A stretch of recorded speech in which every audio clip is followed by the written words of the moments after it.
Hey guys, welcome to the channel. Sunny here, and this just dropped live right now while we're streaming. It's a new Dev Talk update.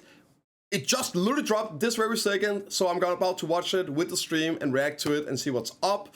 We know Heidel Ball is probably going to be like 2 months from now, right? So a big update. There's a central market maintenance as well, so that's probably going to be something with items to do. Let's get into it. It's 28 minutes, so you know this reaction is going to be 3 hours long. Let's watch it. I am Jesok Jan, director of Black Desert Live. Is volume okay, guys? It's been a couple of months since our last video. Everyone in the studio, including us, is hard at work on developing and servicing Black Desert. A bit low. I'll turn it low. I hope all the adventurers are having fun and meaningful experiences as well. We don't have any big updates to share today, but we wanted to take some time to tell you all what we're currently up to and share our thoughts with you. Okay, no big updates today. I guess that's fine, right? It looks just, yeah, that's subtitles, I guess. It is Enliv. Enliv is beautiful. Voice. Yeah, okay. There's gonna be something for sure, right? They'll talk about what they're working. I was a bit surprised even seeing it, honestly, because, again, 2 months until the Heidel Ball.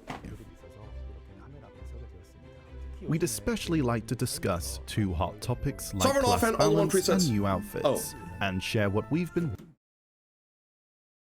Okay, 2 hot topics, class balance and fucking outfits. Okay, well, one of them, sure. Outfits, really. And on top of this, we would like to introduce content and updates we're preparing before the summer update. Ooh, before the summer update. Now, let's go over them Definitely one the at new a dungeons. time. Definitely dungeons. Greetings. I'm Okay, once furniture again buff changes. Head of Black Desert Are they actually Game doing it? Design. First is on changes to furniture buffs. Furniture buffs are an important part of our game. Yeah, However, and it's annoying. It's cumbersome since you have to visit your houses each time to activate It's them. way better with guild mana. Many adventurers provided great feedback, such as remote buff activation via maids or furniture installation in campsites. I thought the solution was We were actually also just the thinking guild furniture. buffs are in need of improvements, so we reviewed various methods mentioned in feedback. This, however, was not easy to implement, since Sorry, I have to turn off sound in games so you guys don't have some furniture in the was background. designed to be installed at residences and was tied to the durability system. Our goal is to address your inconveniences, even if it takes some time, but we found that there isn't a straightforward solution for this. That led us to choose a workaround, like using guild mana Okay, so that was actually the due to solution. the challenges in That's what I thought as well. implementation. And it kind of works, Still, works well. I maintaining like such it. inconveniences wasn't perfect, the but way it's to go. good. Thus, while keeping existing methods, we plan to add a way to convert furniture buffs into scrolls. Converting furniture buffs into scrolls allows trading and circulation through the central market. Okay. However, priority remains on ensuring uses for guild members at manors or personal use. So, only stuffed furniture obtained through hunting can be converted.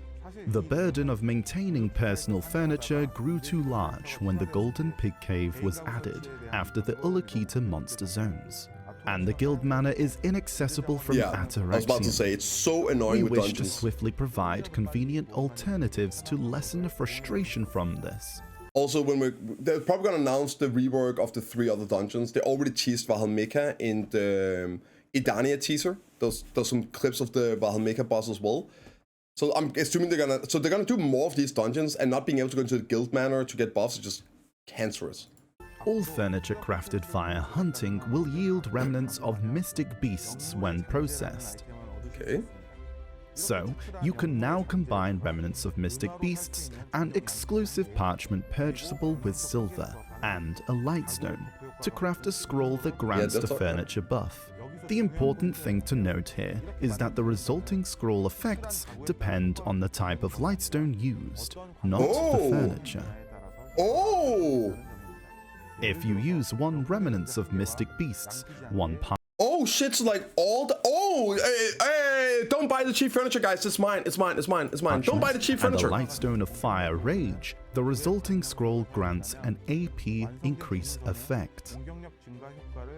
Damn. If lightstone of earth waves is used, The resulting good scroll idea, I will guess. have evasion increase effect instead of AP increase.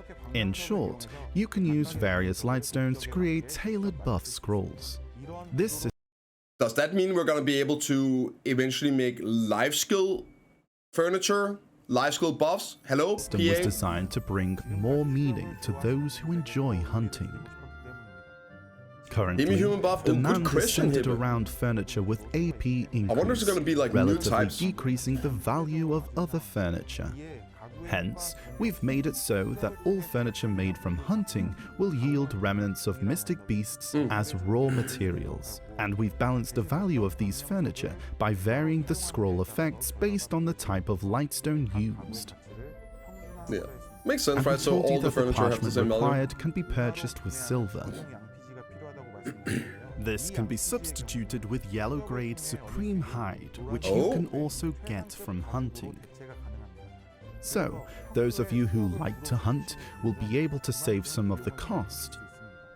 It took a while because I wanted to give you examples of crafting the scrolls.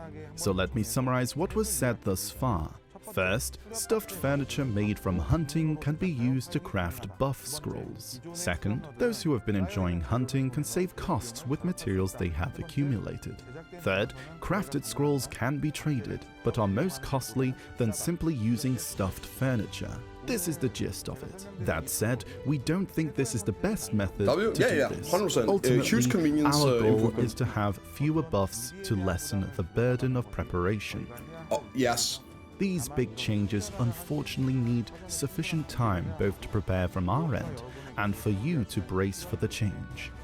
We hope you understand that this This is gonna is the best give option value we to can all the different currently implement. like hunting furniture It's items. not perfect, but it's And it's definitely gonna be much more way more convenient convenient than the to use current system. for players. So, we hope this is a meaningful change. We plan to implement this on May 28th, so we hope you look forward to Okay, it. so We'll a keep month from now, right? discussing on how to lessen the burden of buffs To come out May and give you 29th more in the freedom rest of of the world choice. We've got more yes, no news that ties into our buff That is discussion. the TLDR. Soon, adventurers will be able to see all You can their turn active house buff effects buffs at into a scrolls glance that you with a can carry new with you. unified buff UI. Until now, you could only easily track item drop rate increase, Okay. while other buffs, especially improvements life and needed. consumable buffs, were scattered across different windows, forcing you to do the math yourself. Are they actually gonna rework the buff UI? Okay. Family-wide effects, food buffs, elixirs, scrolls, you had to hop between panels just to keep tabs on everything. Please be good. Please be good. Please be good. But now, as you can see on the screen, the upcoming unified UI will group every buff by category.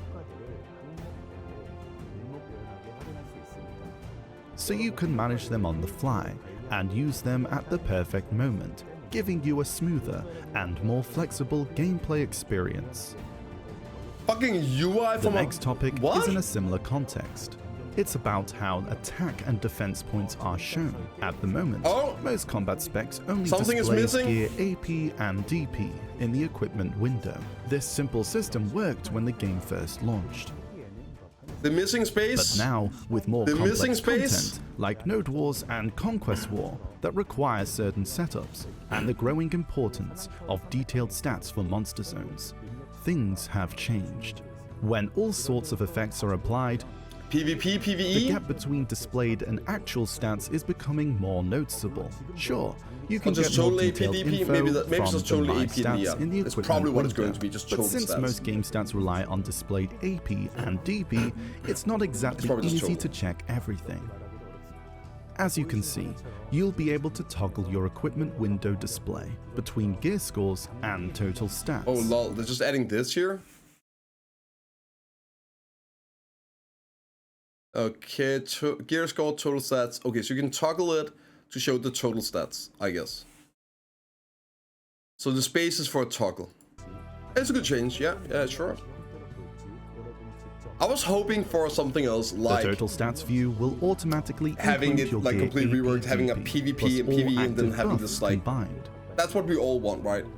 a way of just having PvP and PvE at the same time. You can also directly select and apply extra AP against monsters and extra damage to races. There are 3 types of extra damage to races, which requires manual calculation, but this hassle will be resolved with the update. The updated stat info display isn't just for the equipment window.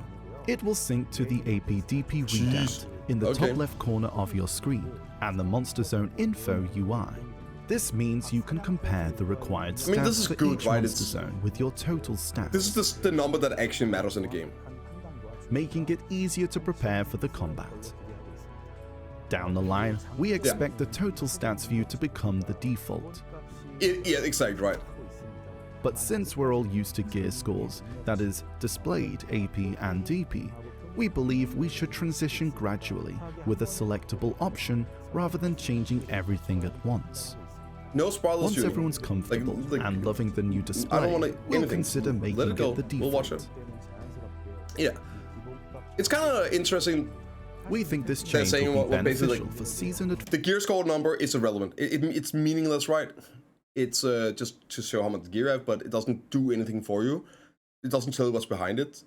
And they kind of acknowledge that they do expect us to transition into total stats in the future. Interesting. In terms of convenience. I think this is a way better way of doing it than just like hard switching. Just getting the hang of things, it's a change that helps them understand the game better. Like hardcore? Yeah, like you're right, Hibbe. Get a clearer picture of their build and plan their strategy. Maybe that was a test as well on these aspects for having like these total forward. stats. The update for StatView Sync is set for next week, April 30. Cool. And the feature to view all buffs at once is expected to arrive by mid-May. I'm so happy they're giving dates for this stuff. Let's talk about some upcoming Lifeskill changes. Come on! Alchemy rework! On November 13th last year, go! Alchemy we've been steadily patching all life activities. Compared to around this time last year, way more adventurers are diving into life content. Lifeskilling is huge! Fishing in particular has really taken off thanks to its relaxed and AFK-friendly nature. We're planning more tweaks to ensure other Lifeskill activities can shine in their own ways. Today, we'll share a few of those updates with you. First up is training, a popular AFK option alongside fishing. Boring. We've been thinking about adding fresh features. To be fair, I do need to do this because I want to get the treasure item. Earnings.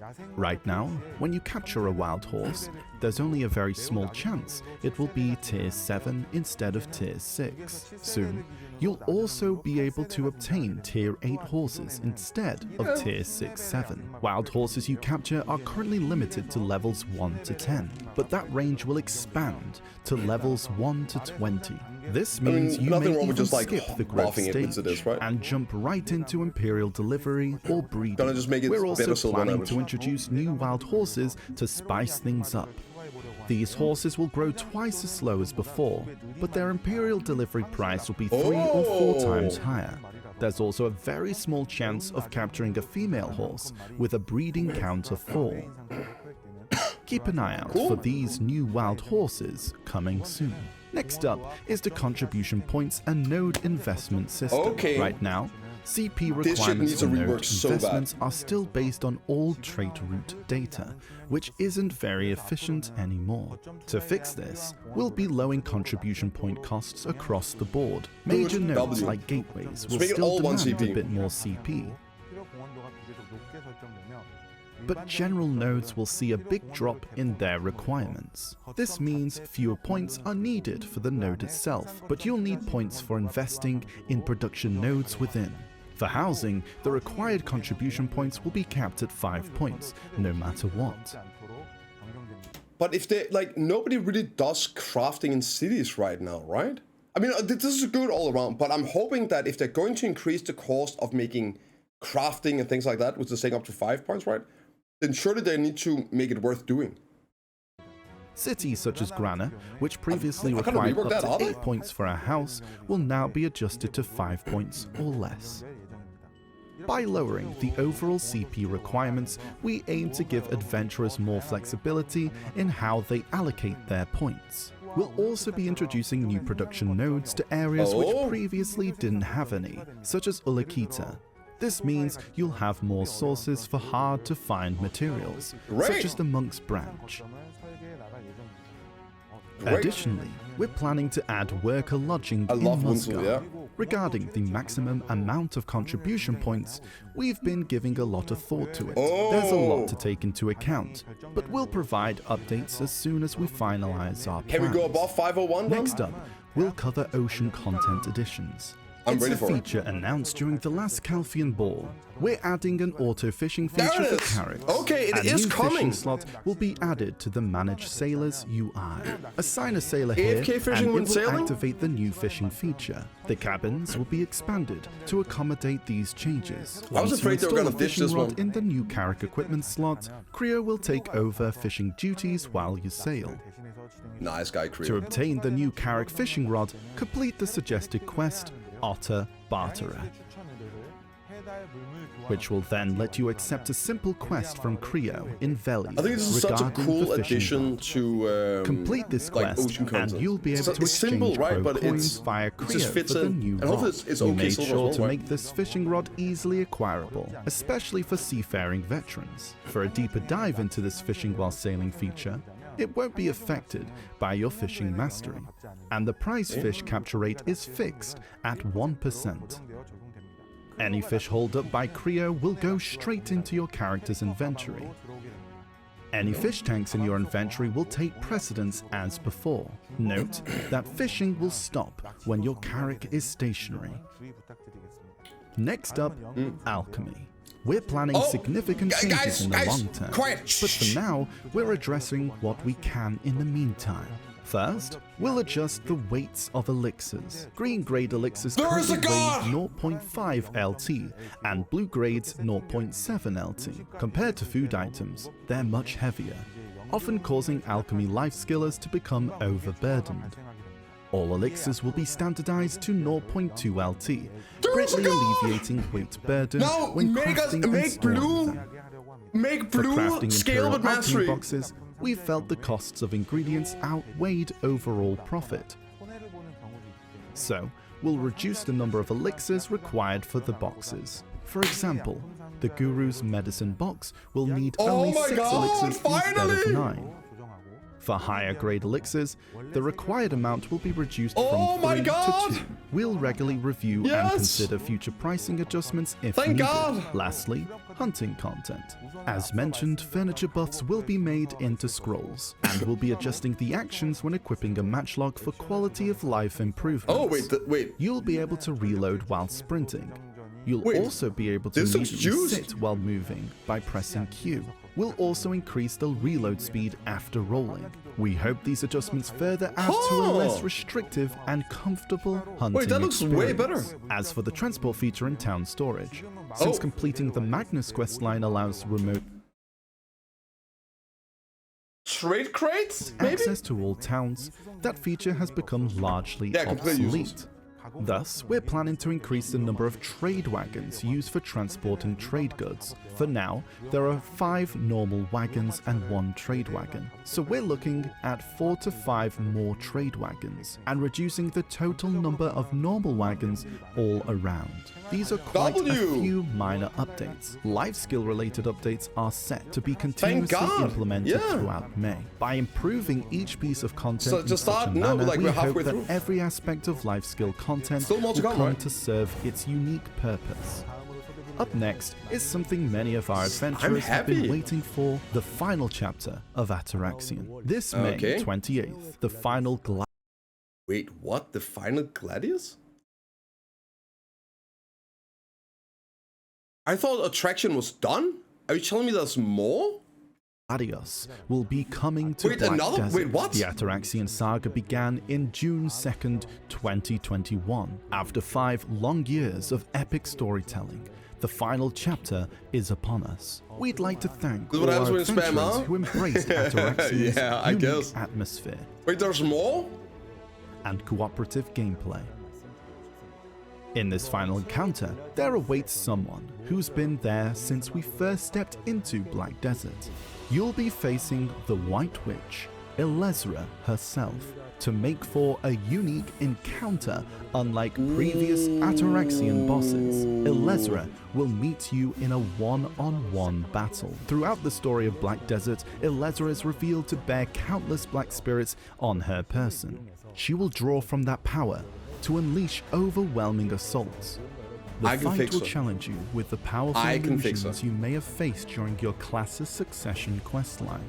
Adventurers will need to maneuver these illusions to destroy powerful objects in the vicinity, to weaken Illezra during battle. As for the difficulty of the fight, you can expect Black Shrine Calamity 10 levels. Even for veteran adventurers, this battle will require a fair amount of challenge and focus. We hope to bring you a combat experience worthy of Ataraxian's finale. And the message Illezra leaves for our adventurers is not a simple farewell, but a link that will continue the main story into Edania, the realm of demons. Through the Final Gladios, we hope all adventurers will experience firsthand what truth Illezra shall reveal and the story she will leave behind.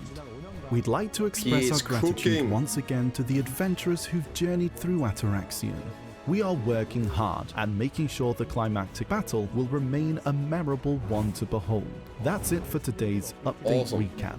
As I mentioned at the start of this video, I'd like to talk about two more things before we wrap up. Class balance and costumes. First up is the ongoing balance patch. Okay, more warrior nerfs. Thank God, I thought they were done. Patch is warrior to give nerfs again, Friday, boys. To classes that are currently underperforming. Oh my God, oh my lord. And to change how they're perceived, making a real difference in how they feel. Okay, Sage's getting nerfed as well. In the past, when it comes to balance patches, we've usually taken a conservative approach. That was mostly to avoid unexpected issues and account for differences in adventurer skill levels. So, we've always been cautious when going live with changes. When balance tweaks go wrong, the risks are significant, which is why we've played it safe. I'm happy they're addressing this stuff. This is what we've been asking for because it was chaos. Nerfs, buffs, all around. It's a bit wild. I'm happy they're addressing and talking about it. But as we kept doing this, even after multiple adjustments, many adventurers still felt like the changes weren't enough. Yes. To the point where some even wondered whether anything had changed. This time, unlike before, we took a bolder approach to make sure the changes really stood out. We clearly buffed weaker classes and toned down overpowered ones to balance everything across the board.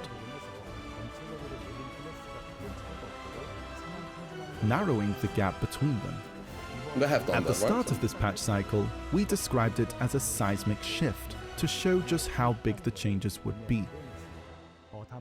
However, even though we run tons of tests and review a lot of data, players often perform way better than expected.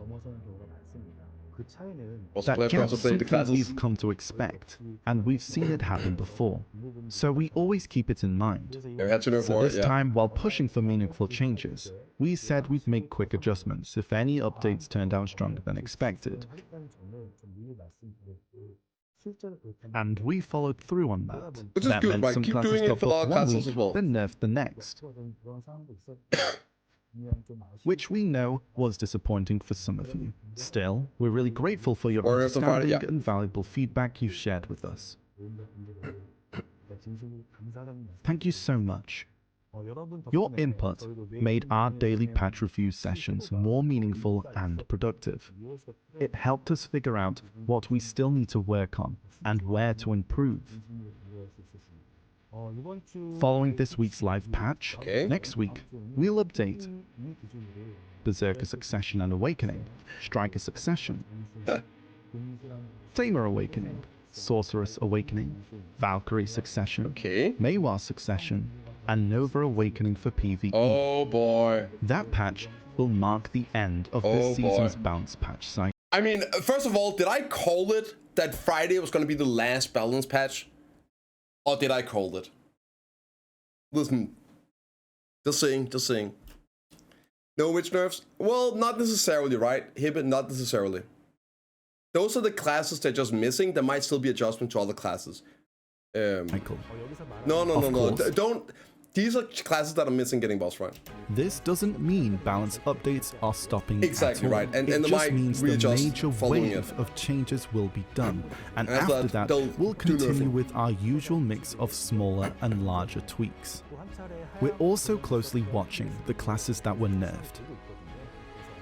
If we find that more tweaks are needed beyond those mentioned, we won't hesitate rebuff to warrior. step in. As for Dosa and Deadeye, their Abyssal Legacy, that is, Magnus skills, haven't been added yet. They're currently in development, and we'll roll them out once the next patch is done. We'll make sure they're fun and well designed. Today, we mostly focused on PvE. There you go, about the PvP stuff. But would like to let you know that we have specific plans for PvP as well. So again, this makes sense. Oh, I'm gonna show new abilities. If they're showing a new ability, I'm gonna lose my fucking mind. It makes sense that they're not doing PvP focus yet because they've talked about removing resistance and redoing PvP multipliers between classes. So you would have to factor that in to PvP changes, right? So I think this is the right choice. As you all know, class balance is crucial in PvP. But it's not the only thing that matters. Things like resistance, which we talked about at the last ball. Okay, got some info on this. Differences in mouse movement skill levels.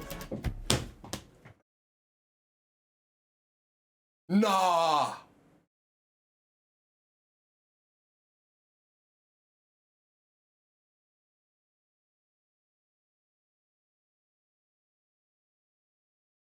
Bro!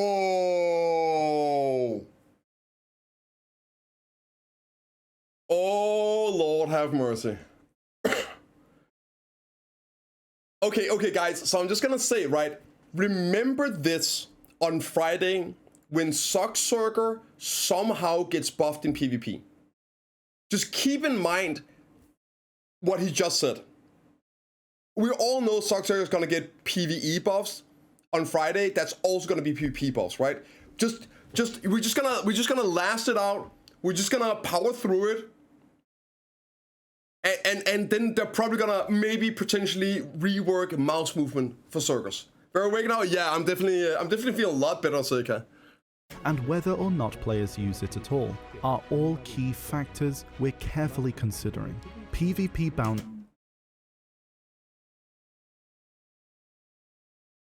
And they're showing Armin and Sethian. Oi. Isn't just about class tweaks. It needs a broader system level approach. Okay. Which is why we're taking our time. Sethian really is the main character. Instead of rushing it out, we're actually been His full working DP on gear? it Yeah. for a while now. And we'll make sure to share more details with you soon. In the meantime, we'll keep releasing regular patches. Balance patches are tied directly to how each class performs, so no matter how carefully we plan them, there's always going to be some emotional response. The way we handle this patch reflects what we've learned from the past experiences. I feel like he's talking to me right now. We've drawn from those experiences. We approached it with a clear purpose, though we know it might not have fully met everyone's expectations. We'll keep analyzing the results and studying your feedback to come up with better, well thought out updates. The patches changing so drastically each week may have felt overwhelming or even stressful to some, but we're As somebody that's obviously been getting a bit tilted about the constant warrior nerfs out of nowhere, the problem was that there wasn't any communication about like what was happening all this week through. So it felt like it was all over the place, complete chaos. So like this right here would have been nice to have like heard about, like just to make a dev note when they started doing nerfing out of nowhere.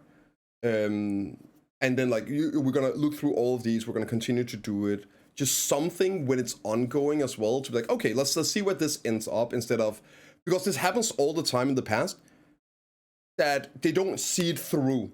they like stop halfway in the nerfing or stop halfway in the buffing.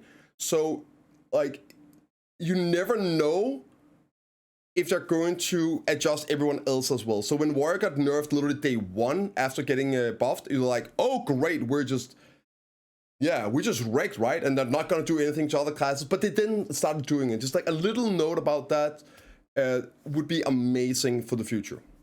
Truly grateful to everyone who gave honest feedback during this time.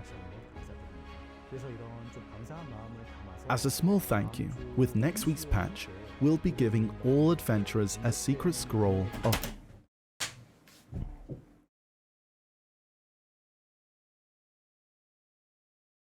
There it is, boys! There it is! You guys have been asking about this forever! I feel like the last year and a half, 2 years, you guys have been asking, when are we getting a scroll of equilibrium? There it is. There it is. Also, what is that? A scroll of equilibrium moves your level, I believe inventory and weight as well, right? So you can use this on a class and it will switch the inventory, the weight, the levels, all of that stuff.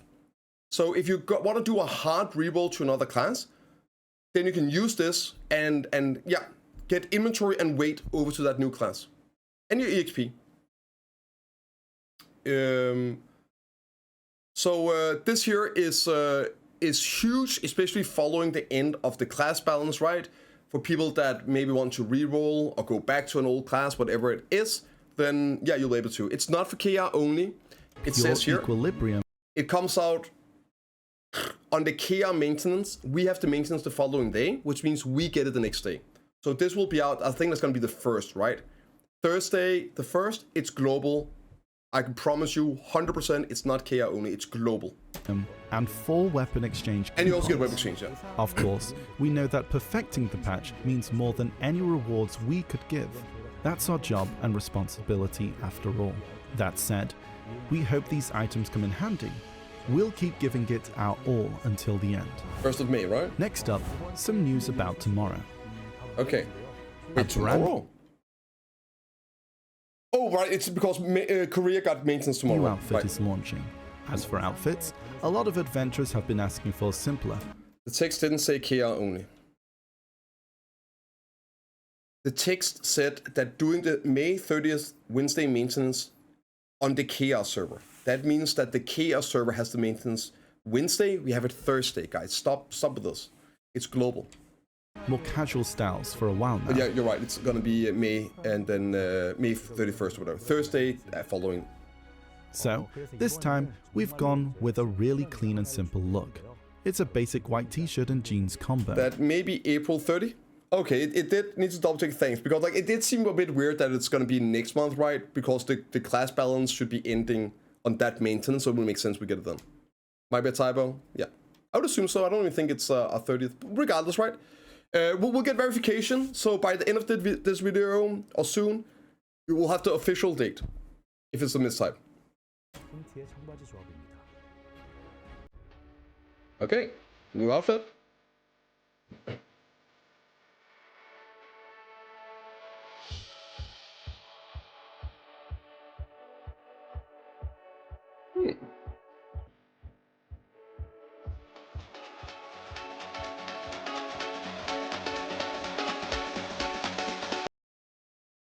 Yeah.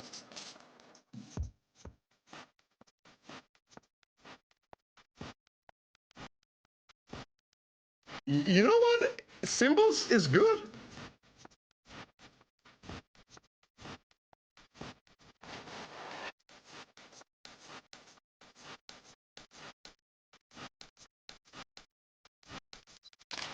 I mean, they completely killed all the old fantasy style. They gone more high fantasy.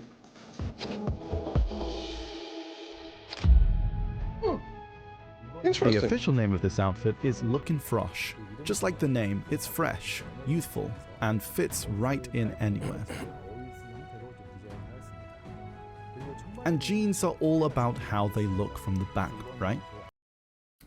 So anyway, what happens to the PA costume department for each class? What happened was that people complained whenever their class didn't get a new costume.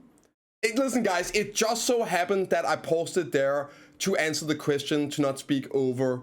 It just so happened. It wasn't planned. Like, it's just I wanted to answer the question, right?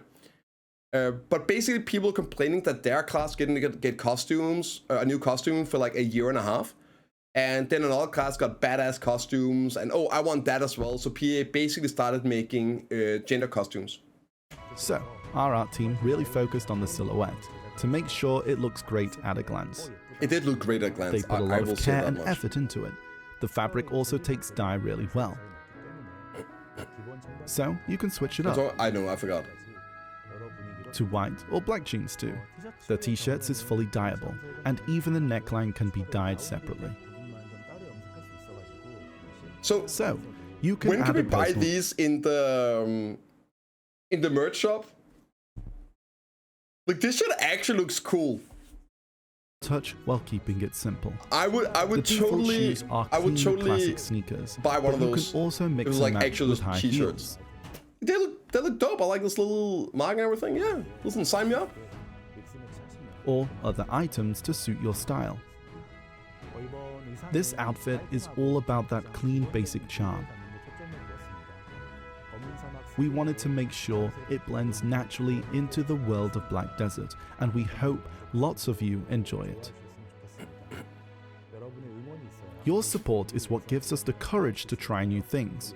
We'll keep working to create more beautiful outfits. That's all for today's commentary. We always put in our best effort, but we can't help but feel like it's never quite enough. Never is. That's because we always want to do better and meet your expectations. That's good. Besides what we shared today, ever since we've got October, a lot more in store. They have been doing better. So not just better, we ask for your continued support for Black Desert this year.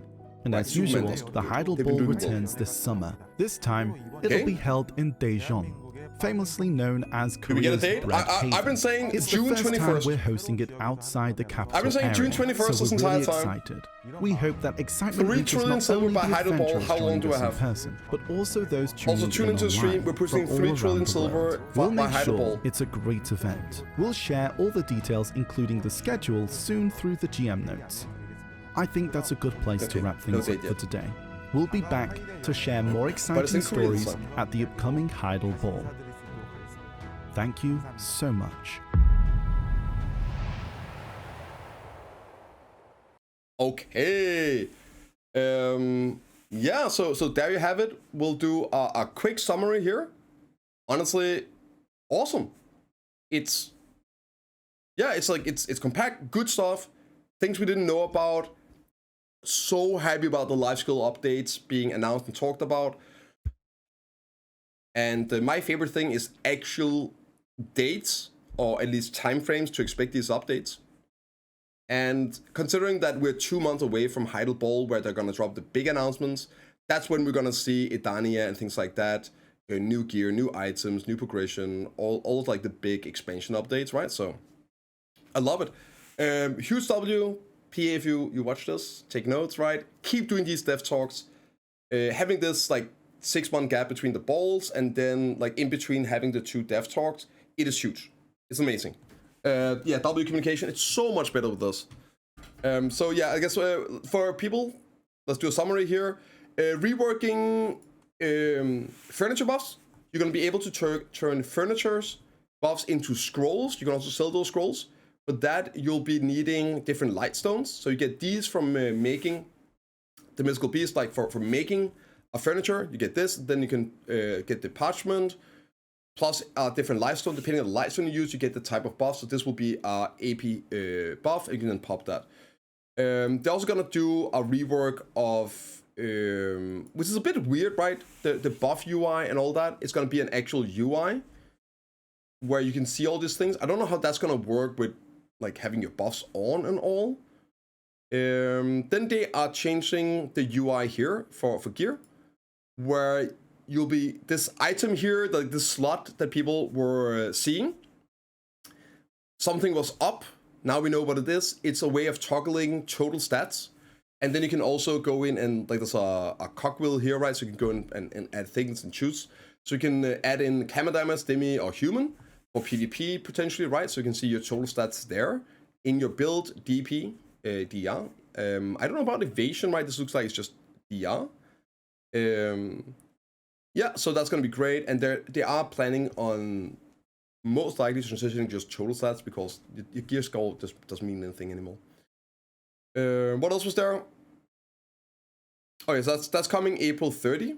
Right, they're doing more life skill updates. Amazing. Horse training is getting a gig above.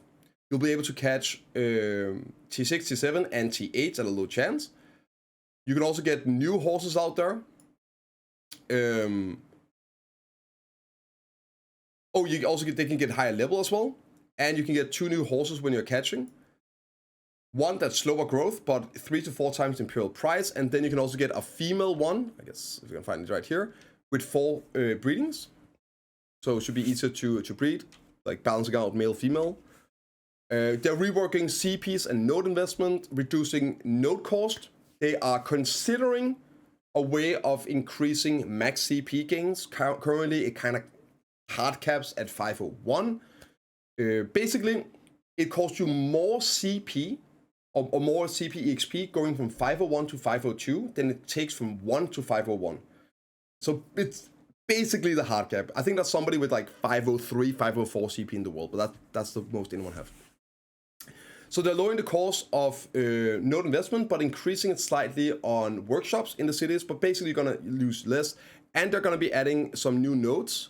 For example, to Ulekita, I think this was. Have any, such as Ulekita. Yeah, there we go. Ulekita is gonna get some nodes, maybe some other places as well they don't have. We're finally getting the fishing seamen.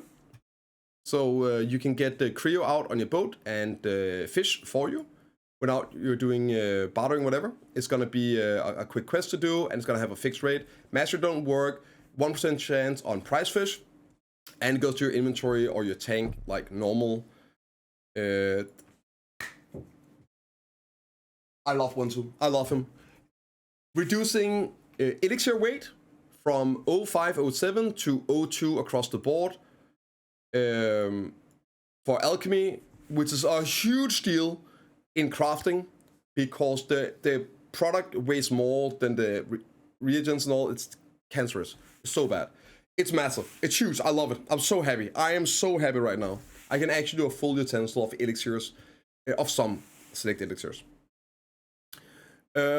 Huge, absolutely huge. And they are also increasing the value of imperial alchemy by reducing the amount of elixirs going into it.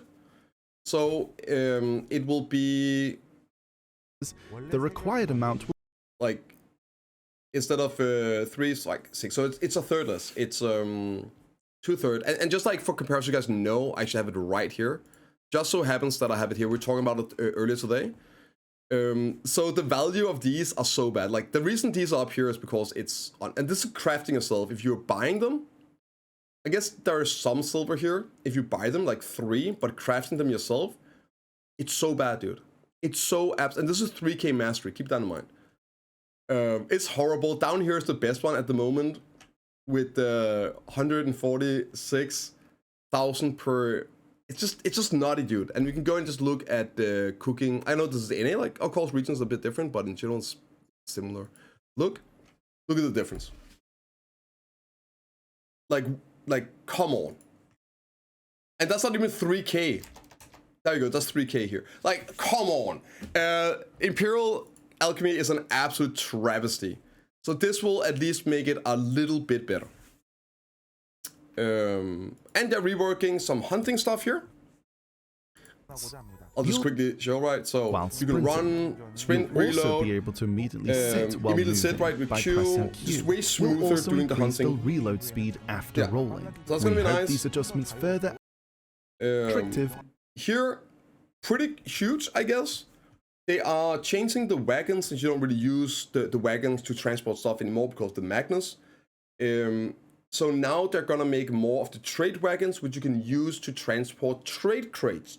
So this will be a huge buff for making trade crates and transporting them.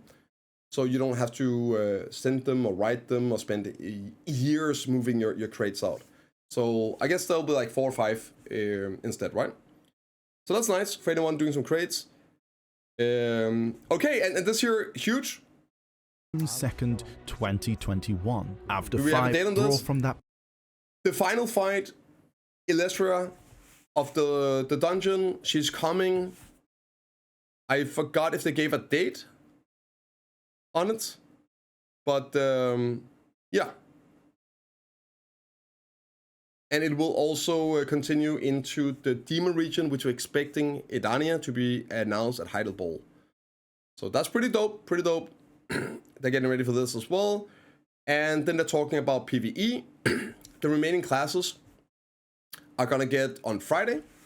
Right, so on Friday we're gonna get the final classes getting most likely buffs.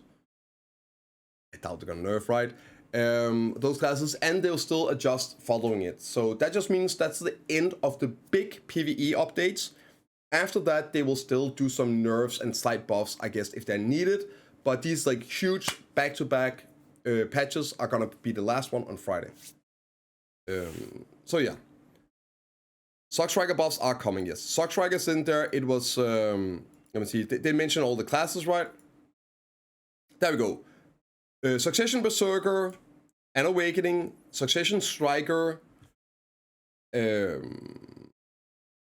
Tamer Awakening, Sorg Awakening, Valkyrie Succession, and I think 2 more, right? There's also, yeah, Succession Maver and Awakening Nova also.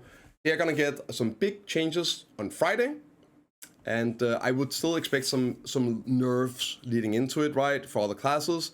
And then he talks quickly about PvP balance. It is coming. This here was just the PvE stuff. They are going to do PvP balance, focused on that. It is coming. They're working on it at the moment. Huge news. Good confirmation. I know a lot of us were worried that this was the class balance. So they also talked about the other changes like resistance removal. And what I can't believe, mouse movement. They might actually finally take a real look at PvP mouse movement, circus, and fix it, disable it, rework it, whatever, right? That would be huge for the desync. It's one of the biggest factors of desync in the game. Teleporting circus grabbing you from Narnia, right? Mouse movement causes it. So, yeah, that's pretty interesting. And then, of course, we have Sethian here being a god. And what else is there? Yeah, just talking about that stuff. And then they're showing the new outfits. And that is it. Pretty cool, pretty cool. This is great. Wasn't expecting this when I woke up this morning, but I'm happy to see it. I'm interested in what you guys think as well. Let me know in the comments down below. And I'm gonna go back to grinding because I need to get ready for Edania. See you in the next one.